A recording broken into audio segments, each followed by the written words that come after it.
हमने कहा ढोर कवार, मनुवादी और घोड़ा, इनको जितना पीटो उतना थोड़ा। मुझे बताइए कि बाबा साहेब से बड़ा कोई भी इस धरती पर विद्वान है क्या? बहुत बहुत साधुवाद। सबसे पहले महाकारुणिक भगवान गौतम बुद्ध जी को अपनी श्रद्धा सुमन अर्पित करती हूँ। महामना ज्योतिबा फूले, शिक्षा का बीज रोपित करने वाले महामना ज्योतिबा फूले और माता सावित्रीबाई फूले जी के चरणों में कोटि कोटि नमन करती हूँ। मनुवाद की रीढ़ की हड्डी को तोड़ने वाले ई रामास्वामी पेरियर जी के चरणों में कोटि कोटि नमन करती हूँ। शिक्षा और त्याग और बलिदान की मूर्ति माता रमाबाई जी के चरणों में कोटि कोटि नमन करती हूँ। द सिंबल ऑफ नॉलेज, विश्व रत्न, भारत के संविधान के निर्माता और हम नारियों के मुक्तिदाता ऐसे महामानव बाबा साहेब जी को कोटि कोटि नमन करती हूँ। मंच पर आसीन पूज्य भिक्खु संघ को मेरा कोटि कोटि नमन, और जो साहेब संत जी बैठे हैं उनको मेरा नमन, और जितनी भी मेरी बहनें बैठी हैं उन सबको मेरा नमो बुद्धाय, जय भीम। और आजाद जी, आपको भी मेरा नमन, क्योंकि आप एक धम्म कार्य को लेकर चल रहे हैं, तो आपको बहुत बहुत साधुवाद। और ये जो डॉक्टर अम्बेडकर पार्क समिति है, उसका तहे दिल से आभार करती हूँ कि उन्होंने इतना अच्छा प्रोग्राम किया, और खासकर महिलाओं के सम्मान के लिए जो उन्होंने काम किया, उसके लिए उनका बहुत बहुत साधुवाद। तो आप सभी को सबसे ज़्यादा अगर मैं किसी का साधुवाद करना चाहूँगी तो अपनी बहनों का, और भाई और पिता समान बैठे हैं, तो एक बार जोर से नारा हो जाए, जय भीम, जय भीम, जय भीम। क्योंकि जय भीम हमको इसलिए बोलना चाहिए क्योंकि जय भीम से बड़ा कोई नाम नहीं। जो जय भीम का ना हुआ वो इंसान नहीं। लोग पूछते होंगे पत्थरों को, लेकिन जय भीम से बड़ा कोई भगवान नहीं। इसलिए हमको हमेशा जय भीम बोलना चाहिए। क्योंकि और एक और बात कि देखिए, मैं यहाँ भाषण करने तो नहीं आई हूँ, तो अगर आप लोग मुझे सुनना चाहते हैं तो प्लीज़ जो भी खड़े हैं वो बैठ जाएं, और कुछ थोड़ा थोड़ा आप लोगों से बात करूँगी और उसका जवाब देंगे तो मुझे अच्छा लगेगा।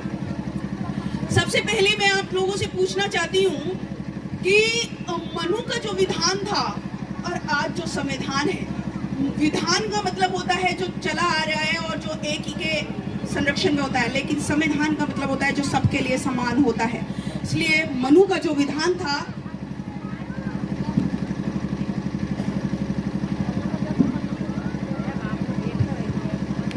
वो था, एक पढ़ेगा एक राज करेगा, एक करे व्यापार, और इन तीनों की सेवा करना शूद्रों का अधिकार। ये था मनु का विधान। और सब पढ़ेंगे, सब राज करेंगे, सब करे व्यापार, और अपनी अपनी सेवा करे सब। ये है बाबा साहेब का संविधान। तो हमको इक्वलिटी, हमको समानता अपने अंदर स्थापित करनी होगी। और आप लोगों से एक सवाल पूछना चाहती हूँ, अगर आप ईमानदारी से उसका उत्तर दे तो आप मुझे बताइए कि बाबा साहेब से बड़ा कोई भी इस धरती पर विद्वान है क्या? बताइए। बाबा साहेब से ज्यादा पढ़ा लिखा इस पूरी दुनिया में कोई है क्या? तो बाबा साहेब से बड़ा हितैषी हमारा इस दुनिया में कोई है क्या? नहीं ना। वही बाबा साहेब जो हमको 22 प्रतिज्ञाएं दे गए। अब हम कहते तो हैं कि हाँ, बाबा साहेब से बड़ा कोई विद्वान नहीं है, कोई पढ़ा लिखा नहीं है और कोई हमारा हितैषी भी नहीं है, लेकिन क्या हमने उनकी बात को माना? क्या हमने उनके बताए हुए रास्ते को फॉलो किया? नहीं किया। और जो बाबा साहेब अपने 3 गुरुओं को मानकर चले गए, जिन्होंने इस देश को और इस भारत की नारियों को और भारत की जनता को, जो अछूत थे, जो पिछड़े थे, जिनको कोई अधिकार नहीं था, उनके लिए पूरी जिंदगी उन्होंने लगा दी, और उन्हीं की बात को हमने नहीं माना। क्योंकि ये जो भारत देश है, ये क्रांति और प्रतिक्रांति का भारत रहा है। तो सबसे पहले तथागत बुद्ध आए, तथागत बुद्ध ने क्रांति की, धम्म क्रांति, और मनुवादियों का जो राज था वो 100% से घटाकर 2% कर दिया। तो धम्म पूरे भारत में फैल गया और धम्म की तरह ही लोग जीने लगे, सबको समानता मिलने लगी, महिलाओं को अधिकार मिलने लगे। लेकिन मनुवादियों को वो रास नहीं आया और एक फिर हुआ पुष्प सिंह मित्र, जिसने क्रांति की क्या करी, वृत्ति क्रांति की, और उसने बुद्धिज्म को खत्म किया। इस भारत देश से उसने बुद्धिज्म को खत्म किया। फिर आए हमारे साहब कबीर साहब और रविदास जी, उन्होंने भी अंधविश्वास, पाखंडवाद के लिए कड़े आंदोलन किए और उन्होंने इतनी बड़ी क्रांति की कि उस समय में भी अंधविश्वास और पाखंड से लोगों का विश्वास उठ गया। उन्होंने क्रांति की, लेकिन फिर उनके एवज में किसने प्रतिक्रांति की? फिर की ये तुलसीदास ने की। और महिलाओं के लिए, जैसे कि अभी मैंने देखा कि 2 लोगों ने बोला वो दोहा कि शूद्र पशु नारी ये सब तारण के अधिकारी, ढोल गवार शूद्र पशु नारी। लेकिन मैं समझती हूँ कि हमने ये जो मुहावरा है, क्योंकि हमने देखा कि जितने भी पुरुष हैं वो भी मतलब महिलाओं का शोषण करते हैं, और जिन लोगों ने ये नारा दिया, या जिस तुलसीदास ने ये नारा दिया कि ढोल गवार शूद्र पशु नारी ये सब तारण के अधिकारी, तो हमने उस नारे को ही बदल दिया और हमने कहा ढोल गवार मनुवादी और घोड़ा। मनुवादी कोई भी हो सकता है, ये जरूरी नहीं कि मनुवादी सर्वनी होंगे, मनुवादी कोई भी हो सकता है। SC ST OBC में से भी मनुवादी हो सकते हैं। मनुवादी का मतलब होता है जो अपने समाज को आगे न ले जाकर पीछे खींचते हैं, जो अपने समाज की हाथ पकड़ने के बजाय टांग खींचते हैं, उनको मनुवादी कहते हैं। तो हमने कहा ढोल गवार मनुवादी और घोड़ा, इनको जितना पीटो उतना थोड़ा। ये हमको पीटेंगे, हम इनको पीटेंगे, क्योंकि बाबा साहेब के संविधान ने हमको इतना ताकतवर बना दिया, इतना ताकतवर बना दिया कि आज मनुवादी घबराते हैं महिलाओं के सामने बात करने से। एक समय था जब महिलाओं को ऊपर का तन ढकने की इजाजत नहीं थी। मनुवादियों ने इतना बुरा किया कि महिलाओं को ऊपर का तन ढकने की आजादी नहीं थी। और फिर एक माता आई, नगेती माता, और फिर आए ज्योतिबा फूले, माता सावित्रीबाई फूले, जिन्होंने कहा कि महिलाओं को भी उतना ही अधिकार मिलना चाहिए जितना कि एक पुरुष को मिलता है। इसीलिए उन्होंने बीड़ा क्या उठाया? उन्होंने बीड़ा उठाया कि जो आज तक महिलाओं का शोषण करते आए हैं, उन्होंने उन सभी कुरीतियों को दूर किया, यानी कि विधवा विवाह भी उन्होंने करवाए, और महिलाओं को जो शिक्षा लेने का अधिकार नहीं था वो शिक्षा उन्होंने दिलवाई, और जिस शिक्षा के बलबूते आज हम यहाँ पर पहुँच पाए। तो हमारा अगर किसी पे हमारे ऊपर जो कर्ज है वो किसका है? हमारे महापुरुषों का, और हमने उन्हीं को भूल गए, हमने उन्हीं को छोड़ दिया, और ऊपर वाला कहते कहते हमारी जवान नहीं थकती। और ऊपर मैं आपको बता देती हूँ कि ऊपर कौन है? ऊपर है दिमाग, क्योंकि अगर किसी का ये खराब है, ऊपर वाला खराब है, तो उसका सब कुछ खराब है, और अगर किसी का ये सही है तो उसका सब कुछ सही है। तो ऊपर कोई नहीं है, ऊपर कोई भी नहीं है।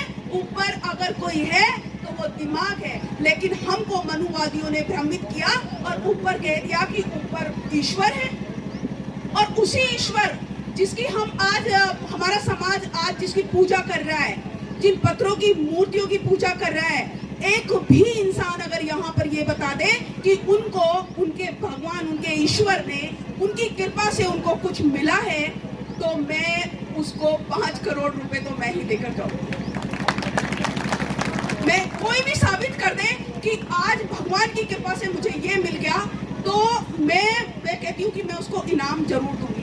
लेकिन कोई भी ऐसा नहीं है, क्योंकि आज से अगर हम बहुत दूर की बात मैं नहीं करती, लेकिन आज से अगर हम 95 साल पहले की बात करें, यानी कि 1932 से पहले की अगर हम बात करें तो किसी को भी मतलब शूद्र जाति में किसी को भी पढ़ने नहीं दिया गया, किसी को भी महिलाओं को आगे नहीं आने दिया गया। वो तो शुक्र है कि बाबा साहेब ने हमारे लिए काम किया और 1932 में गोलमेज सम्मेलन से लंदन से दहाड़ कर हमारे लिए अधिकार ले आए और अंग्रेजों से भी उन्होंने एक एक करके हमको अधिकार दिलवाए, नहीं तो हमको तो जीने का भी अधिकार नहीं था। आज जिनको हम भूल गए, अगर हमको याद ना हो तो उन्हीं लोगों ने जिनकी हम पूजा कर रहे हैं, हमें होते ही मार दिया जाता था और हमारे गले में अफीम चिपका कर हमको दूध गड्ढे में दूध भरकर उसमें डुबो दिया जाता था। जीने तक का अधिकार नहीं था। लेकिन बाबा साहेब आए और हमारे लिए इतना काम करके चले गए कि आज हम ऐसे ऐसे मंचों पर बैठकर दहाड़ रहे, क्योंकि बाबा साहेब कहते हैं कि शिक्षा वो शेरनी का दूध है जो पिएगा वही दहाड़ेगा। तो बाबा साहेब ने, माता सावित्रीबाई फुले जी ने और ज्योतिबा फुले जी ने हमारे लिए शिक्षा के द्वार खोले और मैं ये समझती हूँ कि शिक्षा से बड़ा अधिकार और कोई हो नहीं सकता। अगर शिक्षा है, क्योंकि शिक्षा सवालों को जन्म देती है और अगर आप शिक्षित हो जाओगे तो आप अपने आप को इतना स्ट्रांग पाओगे कि आपके सामने कोई नहीं टिक पाएगा। लेकिन उसमें भी दो शर्तें हैं, क्योंकि शिक्षा जो लेते हैं वो केवल किताबी शिक्षा नहीं होती। शिक्षा दो तरीके की होती है, एक एकेडमिक और एक मॉरल, यानी कि एक किताबी शिक्षा और एक नैतिक शिक्षा। लेकिन आज आप देखोगे कि मनुवादियों ने सीबीएसई के सिलेबस से और आईसीएसई के सिलेबस से क्या हटा दिया? नैतिक शिक्षा की बुक हटा दी, क्योंकि वो नहीं चाहते कि हमारे बच्चों में भी वो संस्कार आए। इसीलिए मैं आपको कहती हूँ कि यदि आपको चाहिए कि हमारा बच्चा बड़ा होकर आईएएस, डॉक्टर, पीसीएस तो बने, लेकिन आईएएस, डॉक्टर, पीसीएस बनने के बाद भी अगर वो गुलाम ना बने तो उसके लिए हमको क्या करना होगा? हमको अपने आप को और अपने बच्चों को महापुरुषों की विचारधारा से तराशना होगा, तब तो हम बन पाएंगे। अदरवाइज आप देख लीजिए कि चाहे कितना भी बड़ा इंसान क्यों ना हो, चाहे अगर उसके अंदर महापुरुषों की विचारधारा नहीं है तो उसको कदम कदम पर ठोकर मार दी जाएगी, कदम कदम पर उसका शोषण होगा। और उसका लाइव एग्जाम्पल हम आज की जो राष्ट्रपति हैं उनको भी देख सकते हैं, और जो हमारे पिछले जो कोविंद जी हमारे चले गए राष्ट्रपति, हम उनको भी देख सकते हैं कि उनका पहले व्यक्ति होने के बावजूद भी उनको कैसे धक्के मिले थे।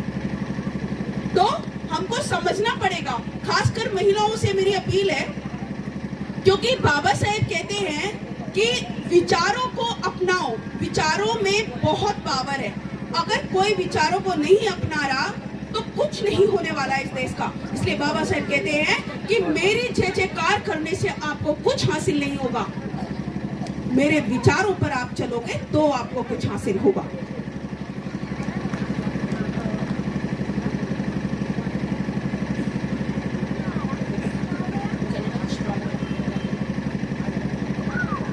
तो 1942 की अगर मैं बात करूं, क्योंकि बाबा साहेब ने 1913 में जब पहली बार अमेरिका गए तो उन्होंने एक कसम उठाई वहां की महिलाओं को देखकर कि यहाँ की महिलाओं तो इतनी आजाद है, पुरुषों के कंधे से कंधा मिलाकर चल रही है, और मेरे भारत की महिलाओं को बिल्कुल एकदम गुलाम बनाकर रखा हुआ है। उनको ना संपत्ति रखने का अधिकार है, ना उनको बाहर निकलने का अधिकार है, ना उनका विधवा विवाह नहीं कर सकते, और छोटी सी लड़की का विवाह यानी 15 साल की या 9 साल की लड़की का विवाह किससे कर देंगे? 30 साल की। तो ये सारे जब देखे बाबा साहेब ने तो वहां पर एक कसम उठाई कि चाहे कुछ भी हो जाए मैं अपने भारत की महिलाओं को आजादी दिलाकर रहूंगा, और वो बाबा साहेब ने किया कि नहीं किया? किया ना। और आज हम उन्हीं को भूल गए। आज अब क्या हमारे बाप दादा या हमारे पूर्वज किसी ईश्वर की पूजा नहीं करते थे?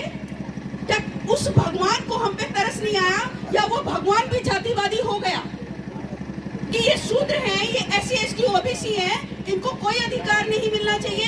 क्या भगवान भी जातिवादी था? अगर भगवान भी जातिवादी था या भगवान भी जातिवादी है, तो हम क्यों मान रहे हैं उसको? जिसके नाम पर आज भी हमारा शोषण हो रहा है, उसी धर्म के नाम पर जो हमारा शोषण हो रहा है, हमको गुलाम बनाया जा रहा है, फिर भी हम उस धर्म को अपनाए हुए हैं। बाबा साहेब ने कहा कि हम हिंदू नहीं हैं, और ये बात वो कह कर गए, प्रूव भी करके गए। बाबा साहेब ने कहा कि बाबा साहेब हमारी माँ है, और इस बात को उन्होंने प्रूव किया 20 फरवरी 1929 में, जब महाराष्ट्र के वर्धा जिले में घटना हमारे तमाम लोगों के लिए एक आंदोलन चल रहा था।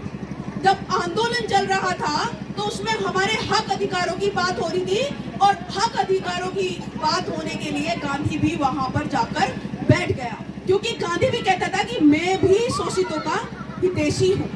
तो गांधी वहां जाकर बैठ गया, और जब गांधी वहां बैठे तो उन्होंने कहा, 8 दिन हो गए उस आंदोलन को चलते हुए, बाबा साहब अपने 26 अलीपुर रोड पे थे, लेकिन लास्ट के दिन बाबा साहब गए वहां पर, और जब वो गए तो ऐसी महिलाएं भागी भागी दौड़ी दौड़ी आई कि हमारे मसीहा बाबा साहेब आ गए, हमारे मसीहा बाबा साहेब आ गए, क्योंकि बाबा साहेब उस वक्त तक हमको अधिकार दिला चुके थे, और जो काला कानून था मनुस्मृति, उसको 25 दिसंबर 1927 को जला चुके थे।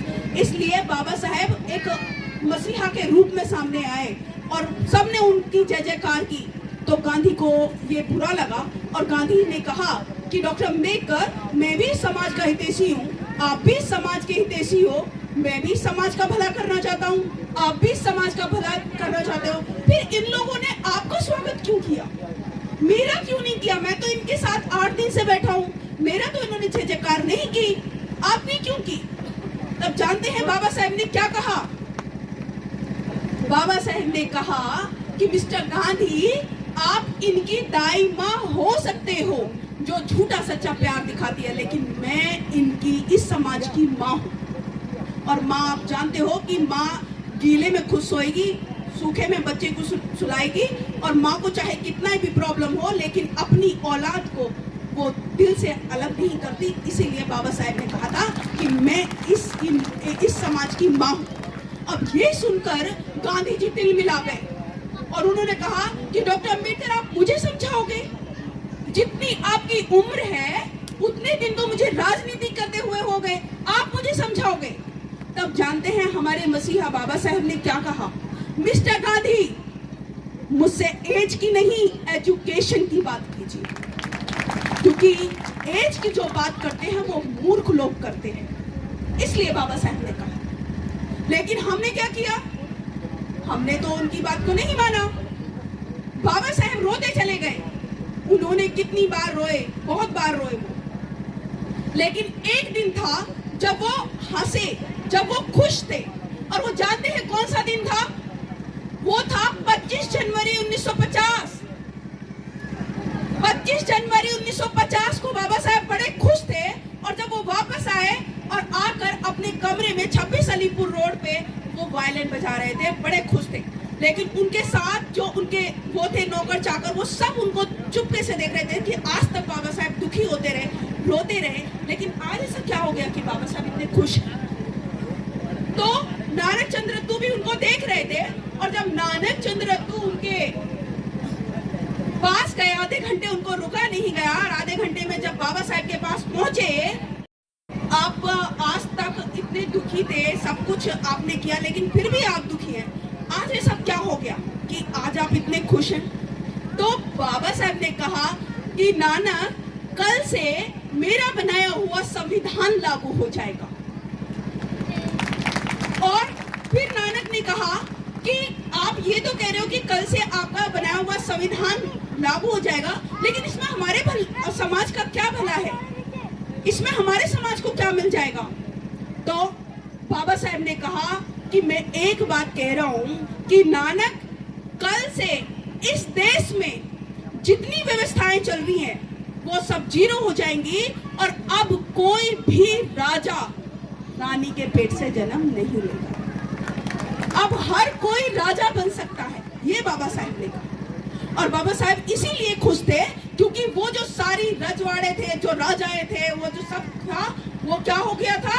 जितने भी धर्म ग्रंथ है बाबा साहेब ने अपने आर्टिकल नंबर 13 में उनको क्या कर दिया, यानी कि बाबा साहेब ने संविधान के आर्टिकल नंबर 13 में मनुवाद की तेरावनी कर दी। आर्टिकल नंबर 13 में ये बाबा साहेब ने किया, लेकिन हम उन्हीं बाबा साहेब को भूल गए, क्योंकि हम समझ ही नहीं पा रहे कि हमारे लिए, मैं ये कहती हूँ कि जो जिन ईश्वरों की, जिन भगवानों की हम पूजा कर रहे हैं, वो भगवान भी बाबा साहेब से भीख मांग रहे हैं कि हमारा मंदिर बनवा दो, हमारी मस्जिद बनवा दो। और वही बाबा साहेब ने बनवाया और मस्जिद को भी जगह दी और मंदिर को भी जगह दिया। और हमको लगता है कि वो हमको कुछ देंगे, वो हमारे बाबा साहेब से भीख मांग रहे हैं और हम, हमारा समाज से भीख मांग रहे हैं। तो दोहरापन है। कैसे कैसे हम इस समाज की तरक्की कर पाएंगे? अगर हम इस समाज को बदलना चाहते हैं तो बाबा साहेब की एक बात को याद रखना पड़ेगा। 27, 28, 29 जुलाई 1956 में 3 दिन तक बाबा साहेब अपने 26 अलीपुर रोड पर रोते रहे। 3 दिन तक लगातार रोते रहे।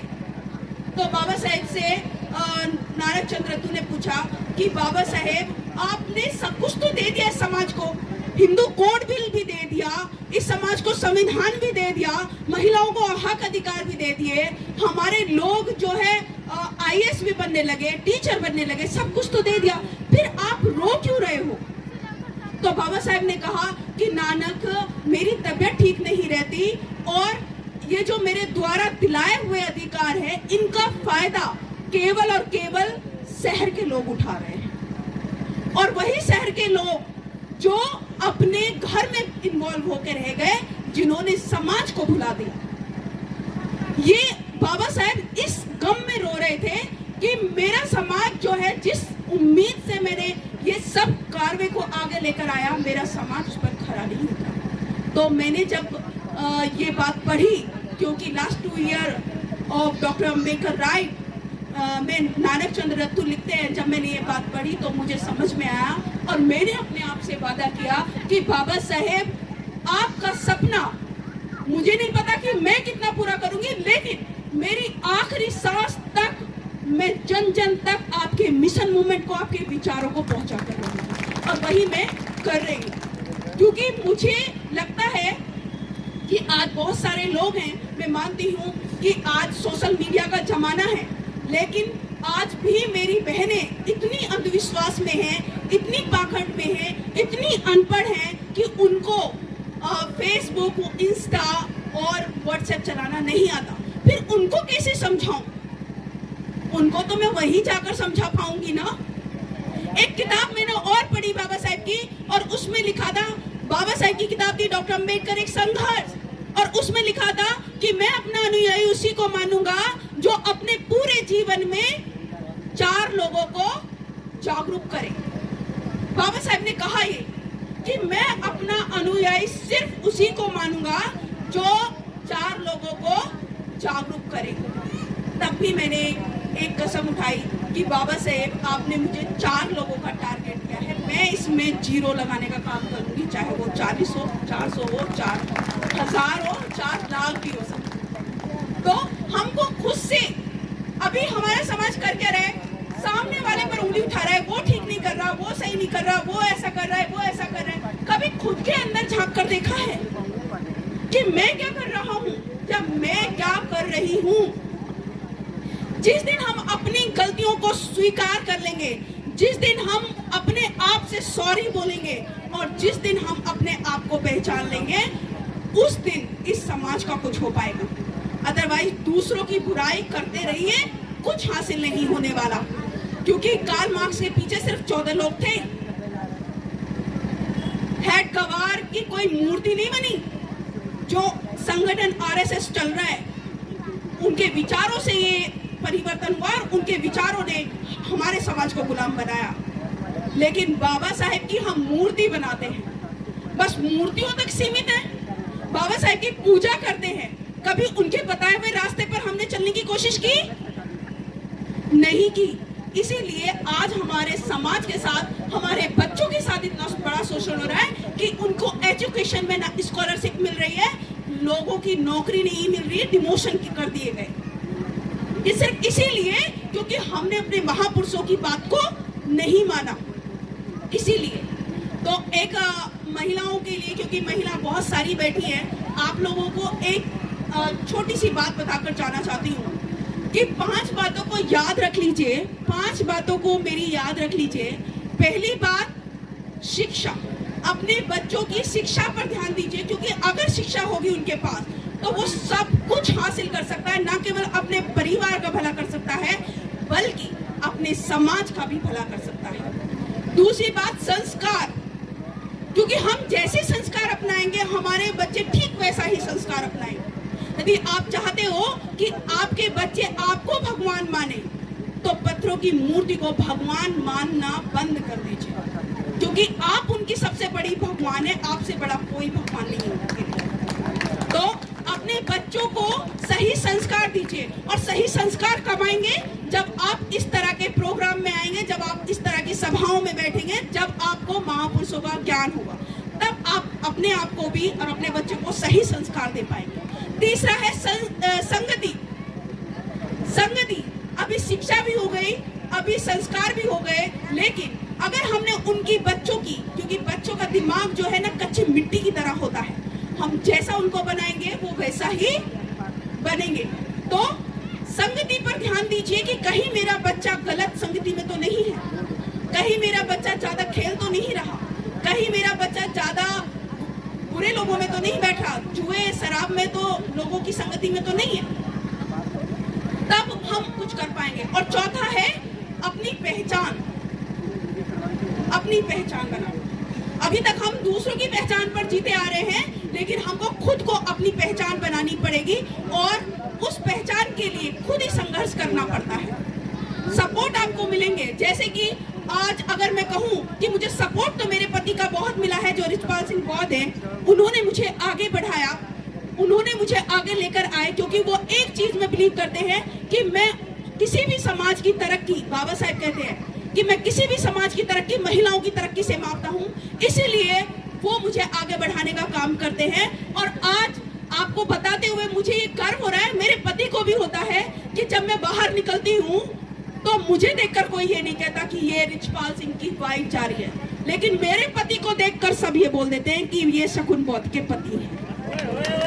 ये है अपनी पहचान बनाने के लिए। तो अभी हमको खुद पर ध्यान देना पड़ेगा, अपनी मेहनत हमको खुद करनी है, हमें दूसरे से उम्मीद नहीं करनी। क्योंकि मैं ये कहती हूँ कि मैं अपने लिए, अपने हिसाब से, अपने जितना मुझ में दम है, मैं अपना काम करूंगी। लोग क्या कर रहे हैं उससे मुझे परवाह नहीं, लेकिन मैं महापुरुषों की विचारधारा को जन जन तक पहुंचाऊंगी, और ये मैंने खुद से प्रण किया है, किसी और से नहीं। इसीलिए 4 लाइन बोलकर अपनी बात को खत्म करती हूँ कि रुतबा मेरे शीश को बाबा साहेब आपके संविधान से मिला, और ये जो सम्मान है ये भी मुझे आपके संविधान से मिला।